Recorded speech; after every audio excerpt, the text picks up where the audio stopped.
পরাজয়ের প্রতিশোধ নিতে নয়াদিল্লি আফগান ভূখণ্ডকে ব্যবহার করে প্রক্সি চালাচ্ছে এমন অভিযোগ তুলেছেন পাকিস্তানের প্রতিরক্ষা মন্ত্রী খাজা আসিফ। সম্প্রতি আল আরাবিয়া ইংলিশকে দেওয়া এক সাক্ষাৎকারে তিনি দাবি করেন, গত মে মাসে ইসলামাবাদের সঙ্গে পরাজয়ের প্রতিশোধ নিতে ভারত আফগান ভূখণ্ড সক্রিয়ভাবে ব্যবহার করছে।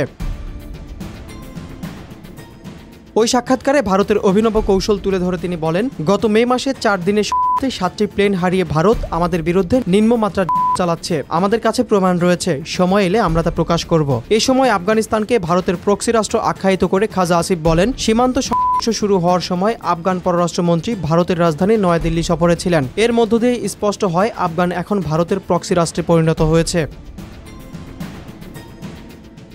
ভারত নিচ্ছে তার এমন অভিযোগের বিষয়ে প্রশ্ন করা হলে পাকিস্তানি মন্ত্রী জানান, আপনি চাইলে আমি সেই কথাই আবারও বলবো, এতে আমার কোনো আপত্তি নেই। আফগানিস্তানকে আন্তর্জাতিক অঙ্গনে ভারতের হাতিয়ার হিসেবে তুলে ধরে তিনি বলেন, কাবুল ও নয়াদিল্লির সম্পর্ক সবসময় পাকিস্তানের ক্ষতির দিকে কাজ করেছে। শাসক বদলালেও দুই দেশের সম্পর্কের ধারাবাহিকতা বজায় আছে।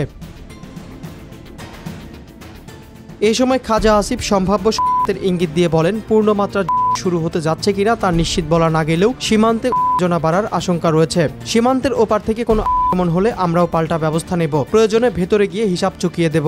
আন্তর্জাতিক পর্যবেক্ষকদের মতে ভারত পাকিস্তান আফগানিস্তান সম্পর্কের জটিল ভূ রাজনৈতিক বাস্তবতায় খাজা আসিফের এই মন্তব্য অঞ্চল জুড়ে উত্তেজনার মাত্রা আরও এক ধাপ বাড়িয়ে দিল।